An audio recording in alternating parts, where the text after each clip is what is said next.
This unit is not only about gravitational force and field, but we'll also look at the electric force and field, and we'll look at the magnetic force and field. Now, just as we look out into the world and we see mass, when we look into the world, into the universe, we also see this thing called charge.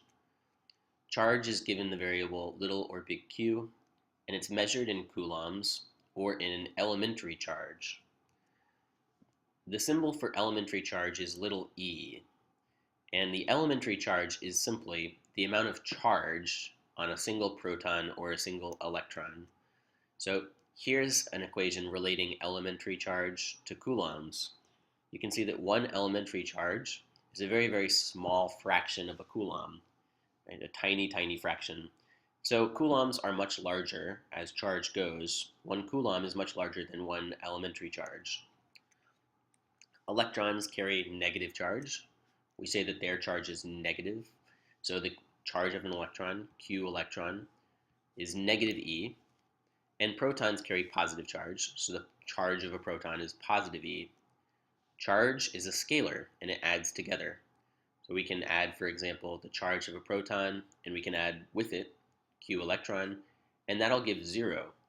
So two charges can cancel out to produce a net 0 charge. That can happen.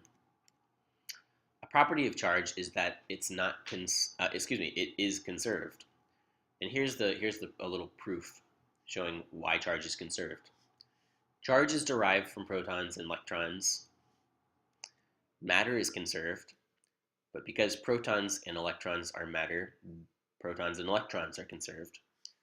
So if charge is derived from protons and electrons, and if protons and electrons are conserved, then charge is conserved. So conservation of charge, we can kind of write it as a direct consequence of conservation of matter. Now we are going to poke some holes in number 2 later in Unit 7. But we can think of this proof. We need to be able to produce this proof. We know that two positive charges will repel, they'll push away. And this force on Q1 will be equal and opposite to this other force on Q2. They'll have the same magnitude. If this is 10 newtons, this is 10 newtons.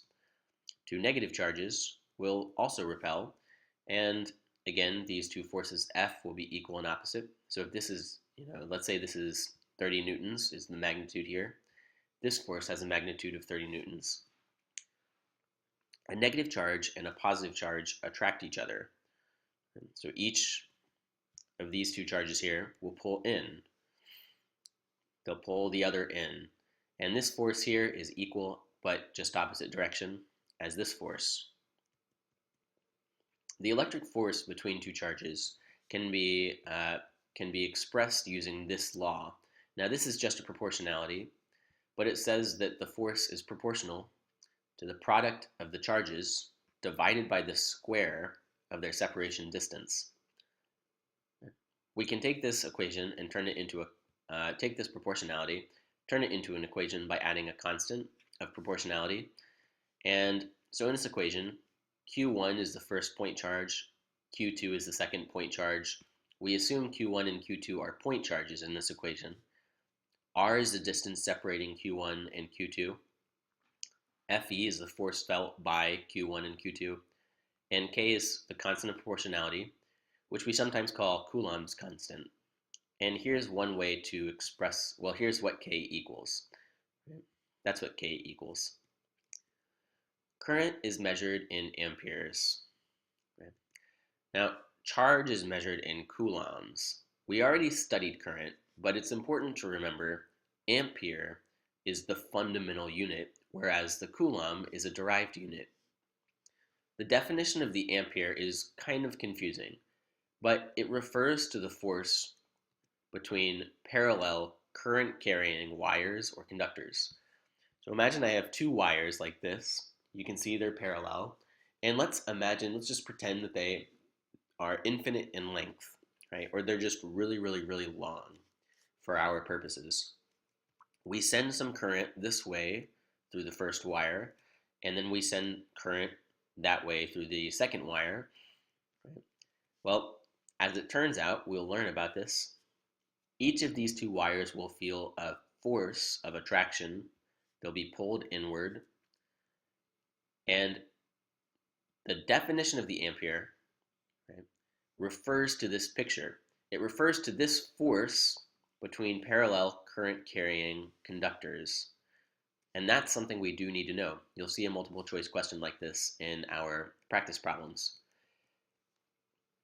We can apply the equation that we saw on 2 slides ago, Coulomb's equation. We can apply it to two charged spheres. And if this is what we want to do, right, apply the equation to two charged spheres, then the separation distance is the distance between their centers. So imagine this is the picture that we have. The equation we would use, right, to find the electric force between these two charged spheres, well, the denominator would have R1 plus D plus R2, since that gives us the distance between their centers. Now, electrical repulsion and attraction acts through a field. In fact, every two charges in the universe, every 2-point charges in the universe feel a force of attraction or repulsion. So we say, just like gravity, that a field surrounds every single point charge in the universe. So here's a charge, right, Q, and it has a field around it because every charge has a field around it. And we can draw the field lines. We'll look at how we draw the arrows. But this field, if we were to take another small charge and place it in the field, it would feel an electric force. And likewise, if we had a negative charge here, we know that there's a field around it because we could take another little charge, put it near negative Q, and we would see that it has produced a force on positive Q. So we define an electric field as a region of space where a charged object will experience a force due to its charge.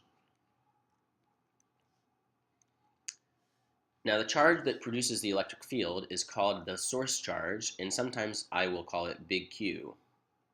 The second small positive charge placed in the field is called the test charge. Right? So the field lines, when we draw field lines for an electric field, we draw arrows, and the arrows point in the direction where a small positive test charge would travel if released. So let's imagine we have some big source charge here at the middle. If we put a positive test charge here, it'll be pushed away along this line. If we put a small positive test charge here, it'll be pushed away from the source. It'll be repelled by this line. Along that line. If we put the charge here, it'll be pushed away and repelled here, like that. If we put the small positive test charge here, it'll be pushed along this line, and so forth. Right? We can go around the circle. Now, what we see is that the electric field lines at some location, the field lines point in the same direction as the electric force on a small positive test charge placed at that location. So field lines point in the same direction as the force on a positive, not a negative, but a positive test charge.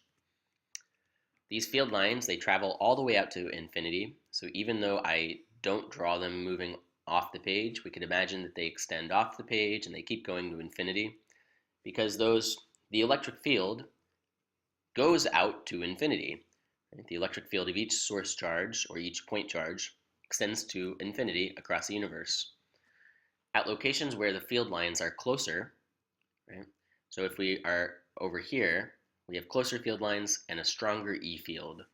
If I move out away to a location where the field lines are now more spread out, farther apart, now the E field is weaker. And we could say that the density of field lines indicates the strength of the electric field. And just like we saw with gravitational field, these field lines are radial. The field lines around a point charge or a sphere or some other source charge are radial. They extend out along radii. E field strength is a vector quantity, so we draw it with our arrows. And every point in space has this property, right?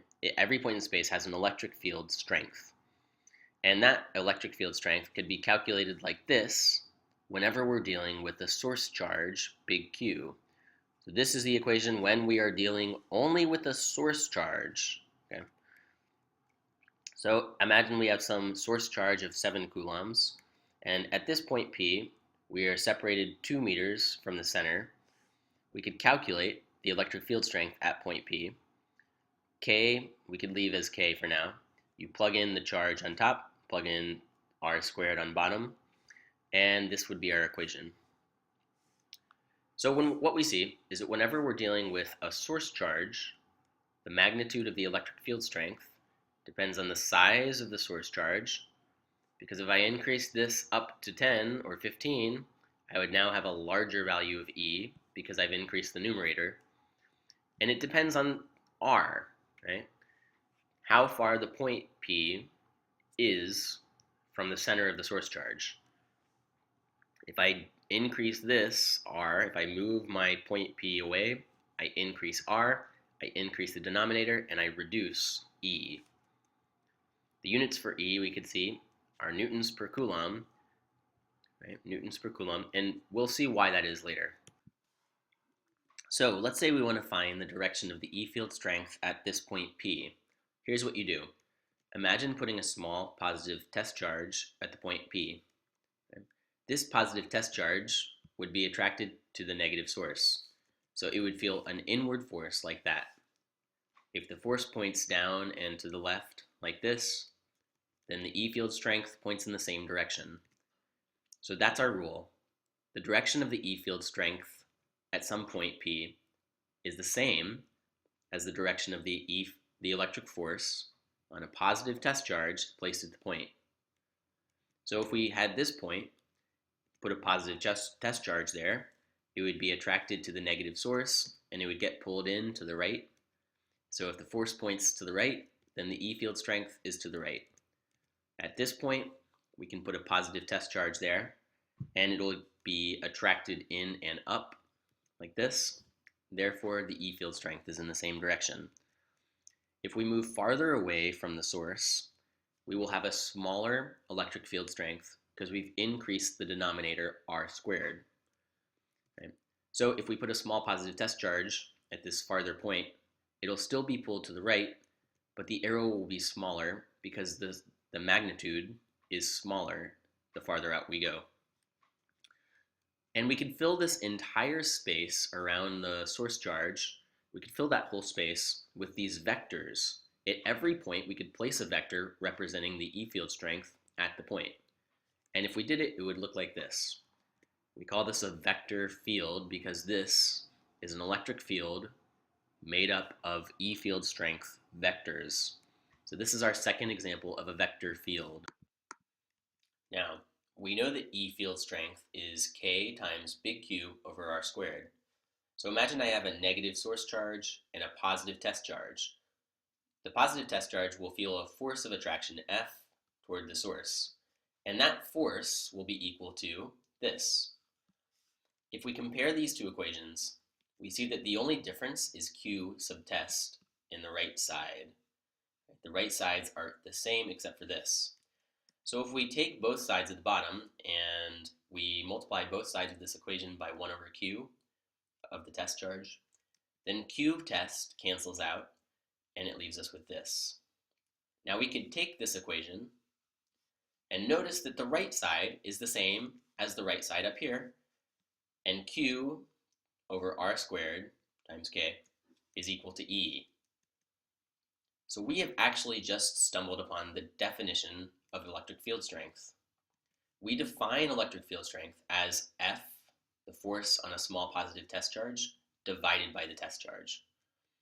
And you can think about it as the force per unit charge produced on a small positive test charge. So in other words, it's the force per coulomb of charge on the test charge. Force per coulomb. So imagine we have a huge negative source charge. It pulls on the positive test charge, but we could break the test charge into 1 coulomb chunks, and each would get pulled by some force. That's sort of how we can think about electric field strength. It's the force on a small positive test charge per coulomb of test charge.